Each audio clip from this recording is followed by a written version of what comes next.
പോകുന്നത് ഉന്നാവോയിലേക്കാണ്. ഉത്തർപ്രദേശിലെ ഉന്നാവോയിൽ 2017 നടന്ന അതിക്രൂരമായ ബലാത്സംഗത്തിൻ്റെ കഥ നമുക്കറിയാം. ആ ബലാത്സംഗത്തിൽ BJPയുടെ അന്നത്തെ MLA നേതാവുമായിരുന്ന കുൽദീപ് സിംഗ് സെൻഗാർ ആയിരുന്നു കുറ്റക്കാരനെന്ന് കോടതി കണ്ടെത്തി. അദ്ദേഹത്തിൻ്റെയും കൂട്ടാളികളെയുമായിരുന്നു.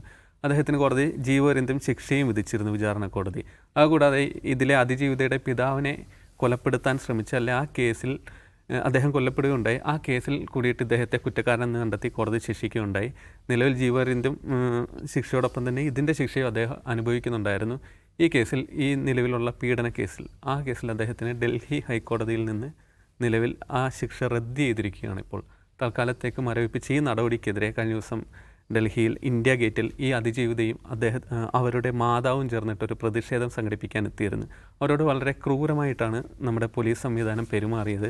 നമ്മുടെ രാജ്യത്തെ തന്നെ നാണിപ്പിക്കും വിധമുള്ളൊരു പെരുമാറ്റമാണ് ഇത്തരത്തിലുള്ള ഒരു ബലാത്സംഗത്തിനിരയായ അതിജീവിതയോട് രാജ്യത്തെ ഒരു സിസ്റ്റം കാണിച്ചത്. ഇതിനെതിരെ പ്രതിപക്ഷവും രാഹുൽ ഗാന്ധി അടക്കമുള്ളവർ കടുത്ത വിമർശനങ്ങൾ ഉന്നയിച്ചിട്ടുണ്ട്. ഇതിലേക്കാണ് ദാവൂദ് സാറ്, നിലവിൽ ആ സംഭവം നടന്നിട്ട് ഇപ്പോൾ കുറച്ച് ദിവസങ്ങളാകുന്നു. ഈ ഉന്നാവോ കേസ് നമുക്കറിയാം പലതരത്തിൽ അട്ടിമറിക്കപ്പെടാൻ വേണ്ടിയിട്ട് യോഗി സർക്കാരും പോലീസും ശ്രമിച്ചിരുന്നായിരുന്നു. പരാതിയിൽ കുൽദീപ് സിംഗിൻ്റെ പേര് പറഞ്ഞിട്ട് പോലും ആദ്യം കേസെടുക്കാൻ തയ്യാറായിരുന്നില്ല. പിന്നീട് അച്ഛൻ പരാതിയായിട്ട് എത്തുന്നു സ്റ്റേഷനിൽ, അല്ലെങ്കിൽ അദ്ദേഹം കൊല്ലപ്പെടുന്ന സ്ഥിതി ഉണ്ടാകുന്നു. യോഗിയുടെ വീടിൻ്റെ പുറത്ത് അതിജീവിതരും തീ കൊളുത്തുന്ന സ്ഥിതി ഉണ്ടാകുന്നു. അവരുടെ അമ്മാവന്മാരെ കള്ളക്കേസിൽ കൊടുക്കുന്നു. ബന്ധുക്കൾ സഞ്ചരിച്ചിരുന്ന വാഹനം ദുരൂഹ സാഹചര്യത്തിൽ അപകടത്തിൽപ്പെടുകയും അതിലെ 2 ആൾക്കാർ കൊല്ലപ്പെടുകയും ചെയ്യുന്നു. ഈ ഒരു അവസരത്തിലാണ് ഇപ്പോൾ ഇദ്ദേഹത്തിൻ്റെ ജീവപര്യന്തം ശിക്ഷ റദ്ദ് ചെയ്യുന്ന കൂടിയിട്ടുണ്ട് വിധി ഉണ്ടാകുന്നത്. ഇതിൽ അവർ വളരെ നിരാശയോടുള്ളൊരു കമൻറ്റും പറഞ്ഞിരുന്നു. മരണത്തെ കണക്ക് ഇതിനെ ഭയക്കുന്നു എന്നുള്ള ഇയാളുടെ ജാമ്യത്തിന്. മൊത്തത്തിൽ ഈ സംവിധാനത്തിന്, ഈ കോടതിയുടെ നടപടി എങ്ങനെയാണ്? ഇത് കോടതിയുടെ നടപടി എന്നതിലും പറയും. മൊത്തം ഈ എപ്പിസോഡ് നമ്മൾ നോക്കി 2017 ഈ സംഭവം ഉണ്ടാകുന്നു, ഉന്നാവോ കേസ് എന്ന് പറയുന്നത്. ഏതാണ്ട് അതേ സമയത്ത് തന്നെയാണ് കത്വ റേപ്പ് ഉണ്ടാകുന്നത്. അന്ന് ഓർക്കണം, അന്ന് രാജ്യമാസകലം വലിയ പ്രതിഷേധങ്ങളുണ്ടായ സംഭവങ്ങളായിരുന്നു ഉന്നാവോ കത്വ റേപ്പ് കേസ് എന്ന് പറയുന്നത്. ഹാത്രസ് അതിൻ്റെ മുമ്പാണ്. അപ്പോൾ നമ്മൾ ഈ ജംഗിൾ രാജ് എന്ന് പറയുമല്ലോ, മുമ്പ് ഈ ലാലു പ്രസാദിനെ കളിയാക്കാൻ വേണ്ടി, വിമർശിക്കാൻ വേണ്ടി മാധ്യമങ്ങൾ ഉപയോഗിച്ച കോയിൻ ചെയ്ത വാക്കാണ് ജംഗിൾ രാജ്. ഈ ജംഗിൾ രാജ് എന്ന് പറയുന്ന സംഭവം എന്താണെന്ന് ശരിക്കറിയണമെങ്കിൽ ഈ ഉന്നാവോ എപ്പിസോഡ് നോക്കിയാൽ മതി. 2017 സംഭവം ഉണ്ടാകുന്നു. നോക്കൂ, ഇവർ ദരിദ്രമായ പശ്ചാത്തലത്തിലൊരു പിന്നോക്ക വിഭാഗത്തിൽപ്പെട്ട പെൺകുട്ടിയാണ്, മൈനറാണ് കേട്ടോ. 15 വയസ്സ് കഴിഞ്ഞ്, 15 വയസ്സും 7 മാസവും മറ്റായിട്ടുള്ള അവർ വിദ്യാർത്ഥി ആയിരിക്കെ തന്നെ തൊഴിലിന് പോകുന്നതാണ്. തൊഴിലന്വേഷിച്ചുള്ള യാത്രക്കിടയിലാണ് ഈ പ്രഡേറ്ററുടെ സംഗാർ, കുൽദീപ് സിംഗ് സംഗാറിൻ്റെ വലയിൽപ്പെടുന്നതും അദ്ദേഹം ആ ചങ്ങായി ഈ കുട്ടിയെ ക്രൂരമായി ബലാത്സംഗം ചെയ്യുന്നത്.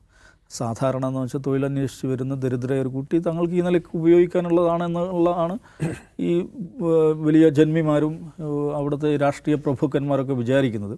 അയാൾ MLA, ഉന്നാവോ MLA എന്ന് പറഞ്ഞാൽ എന്നുള്ള സാങ്കേതികം മാത്രമാണ്. അയാൾ അവിടുത്തെ ഒരു നാട്ടുരാജാവാണ്. അങ്ങേരുടെ ഭാര്യയാണ് അവിടുത്തെ ജില്ലാ പഞ്ചായത്ത് പ്രസിഡൻ്റായിരുന്നത്. അടുത്ത ബന്ധുക്കളൊക്കെ ഉള്ള കസിൻസൊക്കെ ആയിരുന്ന ആളുകൾ, പലവിധ രാഷ്ട്രീയ സ്ഥാനങ്ങളിൽ ഉണ്ടായിരുന്ന ആളാണ്. ആ നാടടക്കി ഭരിച്ചിരുന്ന ഒരാളാണ്. ഇവരൊക്കെ എന്ന് വെച്ചാൽ ഭയങ്കര ബെനവലൻസ് കാണിക്കുന്ന ആളുകളായിരിക്കും. പൈസ കൊടുക്കും എല്ലാവർക്കും. അവിടെ ആ മണ്ഡലത്തിൽ എവിടെ കല്യാണം നടന്നാലും ഇയാൾ 10,000 രൂപ കൊടുക്കുമെന്നാണ് പറയുന്നത്. ഇങ്ങനെയൊക്കെയുള്ള ഒരു നാട്ടുരാജാവായി അവിടെ വിലസിക്കൊണ്ടിരുന്ന ആളാണ്. അയാൾ നേരത്തെ BSPയിലായിരുന്നു, നാട്ടുരാജാവായിരുന്നു, പിന്നെ SP-യിലായിരുന്നു. ഒടുവിലത്തെ സങ്കേതമായിട്ടാണ് BJPയിലെത്തുന്നത്. അപ്പോൾ ഈ കുട്ടിയെ ബലാത്സംഗം ചെയ്യുന്നു, പക്ഷേ പോലീസ് കേസെടുക്കുന്നില്ല.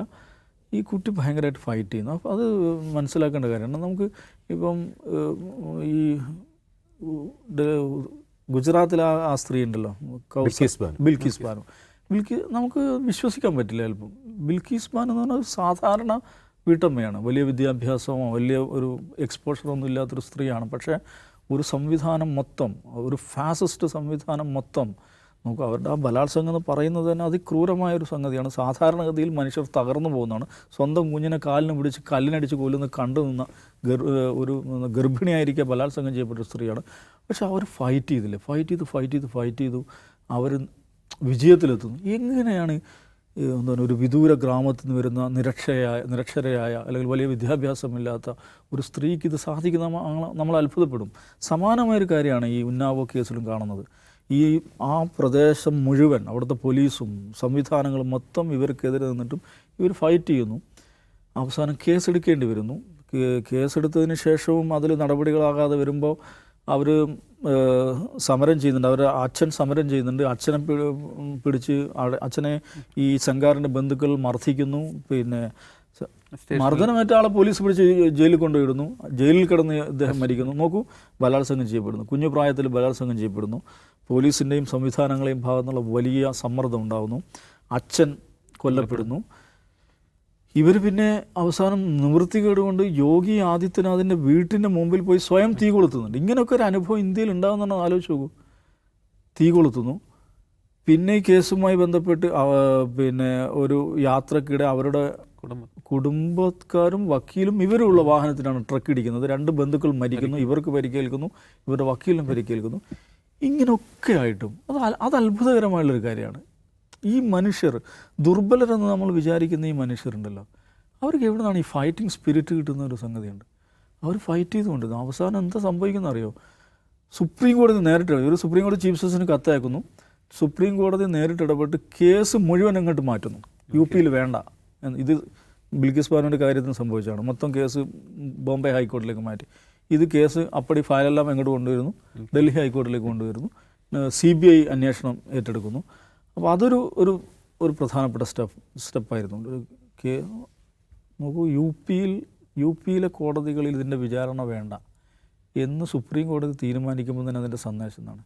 അതാണ്ട് ആ നാട്ടിൽ ഈ ജാതി പരിപാടിയൊന്നും നടക്കില്ല. നമ്മൾ ഈ നിയമം, റൂൾ ഓഫ് ലോ എന്ന് പറയുന്ന കാര്യം അവിടെ ശരിയാം വിധം നടക്കില്ല എന്ന ബോധ്യമല്ലേ അതിൽ നിന്നുണ്ടാകുന്നത്.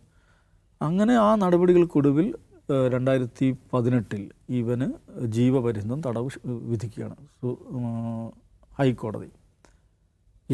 വിചാരണ കോടതി വിധിക്കുകയാണ്. അതിനെതിരെയാണ് ഈ കക്ഷി അപ്പീൽ പോയിരിക്കുന്നത്. അപ്പീൽ പോയിട്ടുണ്ട്. അപ്പീൽ ഉണ്ടായിരിക്കെ ഇപ്പം 7 വർഷമായി. അതുകൊണ്ട് എനിക്ക് ജാമ്യം തരണം എന്ന് പറഞ്ഞിട്ടാണ് ഡൽഹി ഹൈക്കോടതിയെ സമീപിക്കുന്നത്. ഡൽഹി ഹൈക്കോടതി മുടന്തൻ ന്യായങ്ങൾ പറഞ്ഞുകൊണ്ട്, സാങ്കേതികത്വം പറഞ്ഞുകൊണ്ട് ഈ ചങ്ങായിയോട് പുറത്തു പോയിക്കുമെന്ന് പറയുന്നത്. ഇതിനെക്കുറിച്ച് ഈ കുട്ടിയുടെ അഭിഭാഷകൻ മഹ്മൂദ് പ്രാച്ചയാണ്. മഹ്മൂദ് പ്രാച്ച പറഞ്ഞ കാര്യമുണ്ട്. ഇതൊരു ഹാൻഡ് ഇൻ ഗ്ലോവാണ്. CBIയും കോടതിയും UP ഭരണകൂടവും എല്ലാം കൂടി ചേർന്നുള്ളൊരു ഏർപ്പാടാണെന്നാണ് പറയുന്നത്. കാരണം അടുത്ത വർഷം UP ഇലക്ഷൻ നടക്കും. 2027 ഇലക്ഷൻ നടക്കാൻ പോവുകയാണ്. അപ്പോൾ ആ ഇലക്ഷന് മുന്നോടിയായിട്ട് ഇങ്ങേർക്ക് അവിടെ ഇനിയും മത്സരിക്കണം. അതിനുള്ള സംവിധാനങ്ങൾ ഒരുക്കണം. അതിനുവേണ്ടി പുള്ളിക്ക് പുറത്തേക്ക് വരണം. അതിനുള്ള ഇത് ഒരുക്കി കൊടുത്തിരിക്കുകയാണ് എന്ന് മഹ്മൂദ് പ്രാച്ച ആരോപിക്കുന്നുണ്ട്. എനിവേ സുപ്രീം കോടതിയിലേക്ക് പോയിട്ടുണ്ട്. എനിക്കൊന്ന് സുപ്രീം കോടതി ഇത് സ്ട്രൈക്ക് ഡൗൺ ചെയ്യുമെന്ന് തന്നെയാണ് വിചാരിക്കുന്നത്. പക്ഷെ എന്ത് തന്നെയാലും ഒന്ന് ആലോചിച്ച് നോക്കുക. നമ്മുടെ ഒരു ഭരണകൂട സംവിധാനവും അതിൻ്റെ സർവമാന ഏജൻസികളും ഒരു നിസ്സഹായയായ ഒരു പെൺകുട്ടിക്കെതിരെ, അവരുടെ കുടുംബത്തിനെതിരെ ഒന്നിച്ചിങ്ങനെ പോരാടുക, ഒന്നിച്ച് നിൽക്കുക. എന്നിട്ട് ആ കുട്ടിയും അവരുടെ ദുർബലരായ ബന്ധുക്കളും ഒറ്റക്ക് ഫൈറ്റ് ചെയ്യേണ്ടി വരിക. ഇതല്ലേ ജംഗിൾ രാജ് എന്ന് പറയുന്നത്? ഇതല്ലേ യഥാർത്ഥത്തിൽ ജംഗിൾ രാജ് എന്ന് പറയുന്നത്? ഇതാണ് നടന്നുകൊണ്ടിരിക്കുന്നത്. എത്രത്തോളം ഈ മനുഷ്യന്, ഈ പറയുന്ന കുൽദീപ് സിംഗ് സെങ്കാർ എന്ന് പറയുന്ന ഈ ക്രിമിനലിനെ എന്തെല്ലാം നിലക്ക് സഹായിക്കാൻ പറ്റുമോ സാധ്യമാവും വിധമെല്ലാം ഈ യോഗിജി സഹായിച്ചു കൊടുത്തിട്ടുണ്ട്.